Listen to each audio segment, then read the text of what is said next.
I had just arrived home from work. The sound of my heels clicking against the hardwood floor as I entered. The day had been lengthy and draining. And all I yearned for was to unwind in a warm bath, letting the tension melt away. Little did I know that evening would become a pivotal moment, forever changing the course of my life. Be sure to subscribe to my channel so I can continue sharing captivating and heartfelt stories like this one. Don't forget to stick around until the end and show your support by liking this video. Trust me, this tale is one you won't want to miss. When I arrived, the house was quiet, which wasn't out of the ordinary. My husband, Thomas, had mentioned earlier that he'd be attending a late meeting. He had been burning the midnight oil recently, working tirelessly to meet an important project deadline.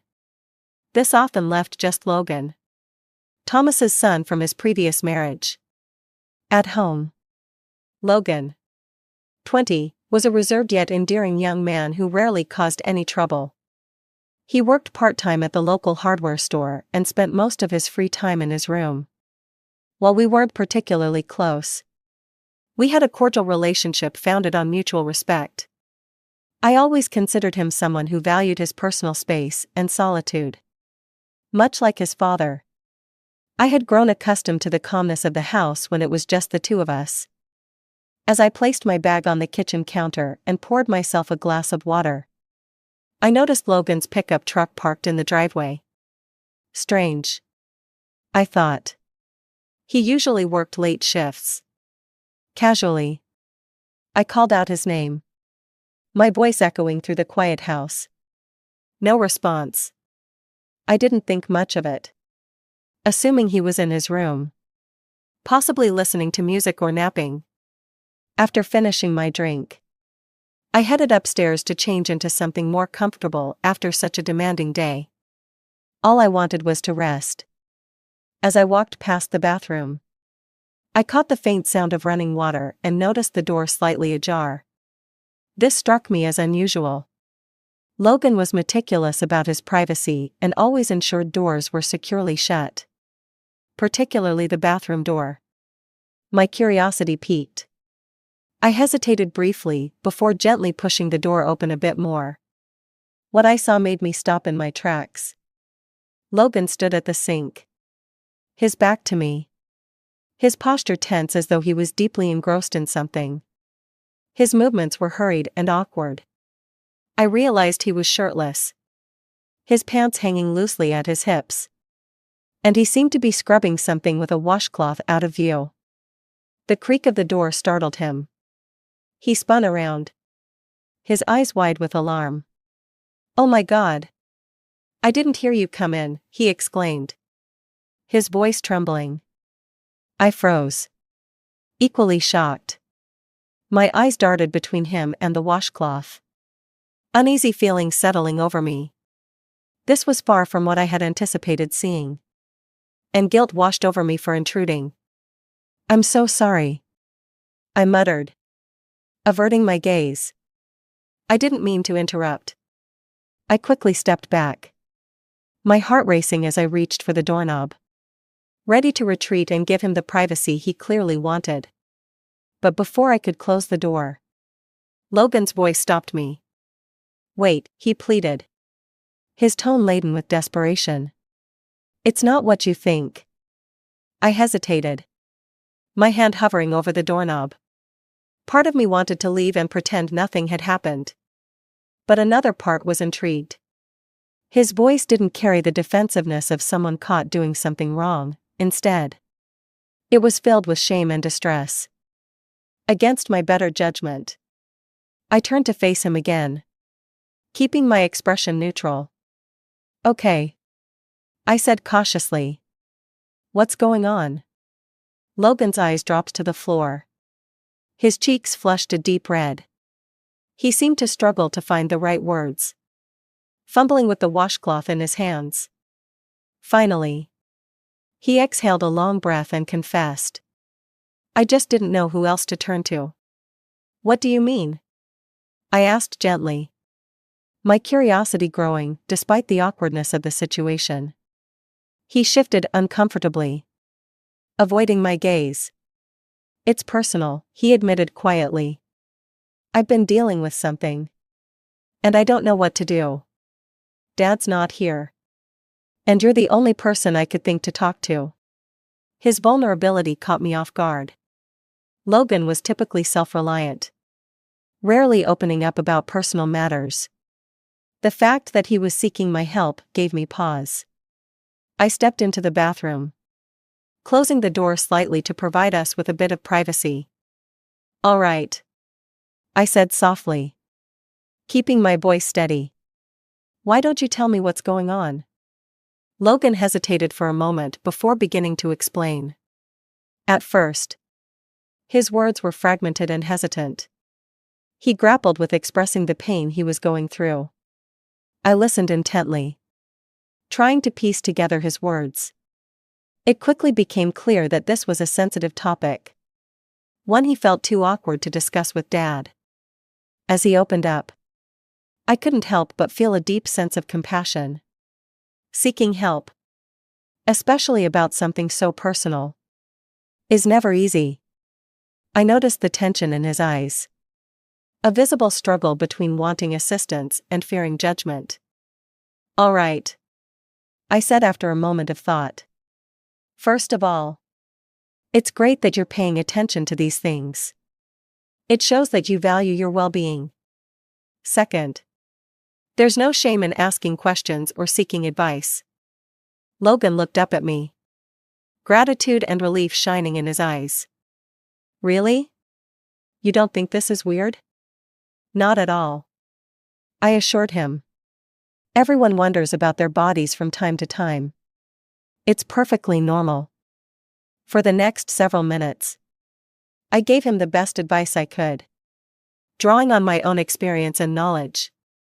I aimed to keep the conversation as honest and straightforward as possible, avoiding anything that might increase his discomfort. I could tell our chat was a weight off his shoulders, even though it began with some awkwardness. As we continued, the initial tension melted away. Logan seemed to relax, relieved to have someone to confide in. By the end of our conversation, he even managed a faint smile. Thank you, he said softly, barely above a whisper. I didn't think I could tell anyone about this. I returned his smile. You're welcome, Logan. Remember, it's always okay to ask for help. Nobody has all the answers. As I stepped out of the bathroom, I was left with a mix of emotions. On the one hand, I felt grateful to be there for Logan when he needed someone to listen. On the other hand, the situation had been so unexpected and out of the ordinary that I wasn't quite sure how to process it. There was something significant about the moment, as if it marked a turning point in our relationship. I just didn't know what it meant or how it might unfold in the days to come. I tried to shake off the strange feeling as I went about my evening, but it lingered in the back of my mind like a shadow. The house was quiet, the only sound being the gentle hum of the air conditioner. Thomas returned home late that night, tired but content, entirely unaware of the unusual conversation that had taken place in his absence. As I lay in bed that night, staring at the ceiling, I couldn't stop thinking about the evening's events. Something had shifted, though I couldn't quite put my finger on it. All I knew was that life in our home would never feel quite the same again. The days following that unexpected encounter were, in their own way, peculiar. Outwardly, everything seemed normal. Thomas carried on with his routines. Logan kept up with his part-time job and studies. And I continued to juggle my responsibilities at home and work. Yet beneath the surface, there was an unspoken tension between Logan and me. A subtle awareness of each other's vulnerabilities. It wasn't just that we were more mindful of one another, something deeper had changed. A shift in our relationship had occurred, and I wasn't sure how to navigate it. Logan had always been somewhat elusive, keeping much of his life private. Our interactions, though cordial, had rarely gone beyond surface-level pleasantries. Now, after our conversation in the bathroom, I sensed a newfound connection between us, both unsettling and oddly comforting. I found myself pondering about him more than I probably should. Not in a maternal or concerned way, but with a sense of amazement at how I had failed to notice this side of him before. It was as though I was seeing Logan in a completely new light. He wasn't just the reserved young man who often kept to himself, there was a profound emotional depth within him that I was only beginning to grasp. Logan's behavior shifted noticeably on Friday evening. Thomas had gone out to meet a client, and I was in the kitchen preparing dinner. Logan hadn't returned yet from his shift at the hardware store. As I chopped vegetables, I heard the sound of his pickup pulling into the driveway. My hand froze midair, the knife still in my grasp as I hesitated, unsure of how to greet him. The unease that had settled between us over the past few days had created a wall I didn't know how to break. When the front door opened, I called out, "Hey." Logan, aiming for a casual tone. He didn't reply immediately, but I heard his footsteps approaching the kitchen. He appeared tired but offered a faint smile. "Hey," he said softly. "What's for dinner?" I returned his smile, relieved that he didn't seem as distant as he had been lately. "Just some spaghetti." "Are you hungry?" "Yes, I am," he answered, stepping over to grab a glass of water. We ate mostly in silence at first, the only sound being the clinking of forks against plates. Gradually, though, I noticed Logan becoming more at ease. His smiles were less forced, and his posture wasn't as rigid. At one point, he set his fork down, glancing at me with a slight blush on his cheeks. "I've been thinking about what you said the other night," he began. I paused, startled but eager to hear more. "And?" I asked gently. "I just wanted to thank you again for listening." He met my gaze, and the sincerity in his voice warmed me. This was the moment I'd been waiting for.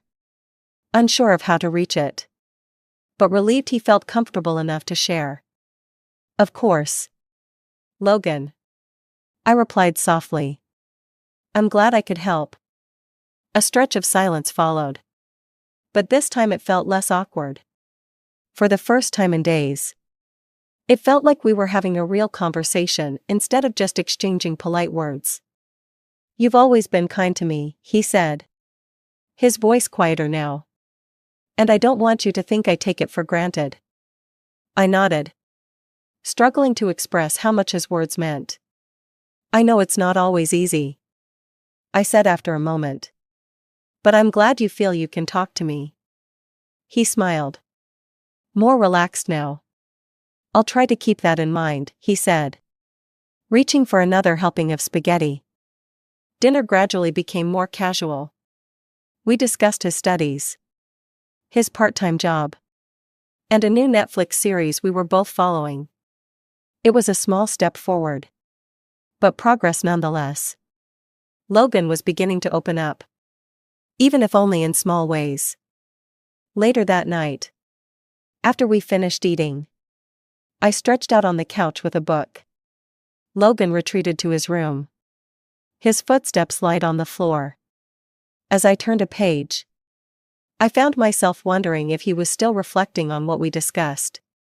The next few days followed a similar rhythm. Thomas came home later each evening, his work increasingly demanding. Logan, while more comfortable around me, still kept to himself for the most part. Our dinners were brief but meaningful, and I could see him gradually letting his guard down. Still, there was an underlying tension neither of us seemed ready to confront. Then, one quiet evening about a week after our talk, Logan did something completely unexpected. It was late, nearing bedtime, and I was curled up on the couch watching the latest episode of a drama.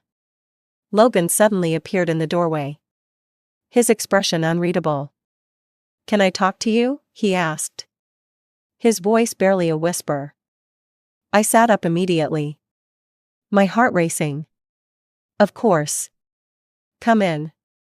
He hesitated for a moment before stepping fully into the room. He looked uneasy, his stance tense as though unsure of how to begin. What's on your mind? I asked softly, hoping to create a safe space for him. Logan shifted his weight from one foot to the other, avoiding my eyes briefly before finally speaking. I've been reflecting on the things I shared with you, and I feel I need to tell Dad. I'm unsure how, but I believe he must understand what I'm experiencing. I was astonished by his comments. He was more open now than he had been before. This was progress. He was taking responsibility for his feelings and acknowledging that he needed help from Thomas, not just from me. I smiled, hoping to reassure him. Logan, that's a huge step. And I believe Thomas will appreciate you reaching out to him. It's not easy, but it's crucial. He nodded, his gaze meeting mine. There was a flash of gratitude in his eyes, and I could tell that the decision to talk with Thomas was tough for him. But he had made considerable progress. I don't want to make things awkward between us, he whispered gently. I know things have been different lately. I shook my head, feeling a surge of affection for him. It's not strange at all. Logan, we're family. No matter the situation, we always support each other. He gave me a small smile and nodded before turning to leave. Thank you for everything, he said over his shoulder as he exited. I exhaled, not realizing I had been holding my breath. I felt a profound sense of pride for him. He was learning to communicate, seek help, and handle his emotions healthily. I couldn't help but feel that I was witnessing a pivotal moment in his development. The next day, Thomas came home from work earlier than usual. I could see exhaustion on his face, but his steps were light as he entered. Hey, he murmured, dropping his briefcase near the door. How's everything going? Good, I replied, smiling. However, I think Logan's been reflecting on something. Thomas raised an eyebrow. What do you mean? He's been more forthcoming lately, I explained. And he said he wants to talk to you about something important. Thomas's expression softened, showing a mix of worry and anticipation. I'll talk to him, he said calmly, his voice steady. Thank you for letting me know. That evening, after dinner, Thomas and Logan sat together in the living room. I couldn't hear much of their conversation, but I saw Logan leaning forward, speaking passionately to his father. Thomas listened intently, his face displaying both concern and affection. I noticed that Logan's transition into adulthood was a crucial turning point in their relationship, and Thomas was ready to meet him there. As the weeks went by, life settled back into its routine. Logan's previously tense demeanor eased. He no longer avoided me, and I could tell he was still processing what had been said. But he seemed lighter and more like himself.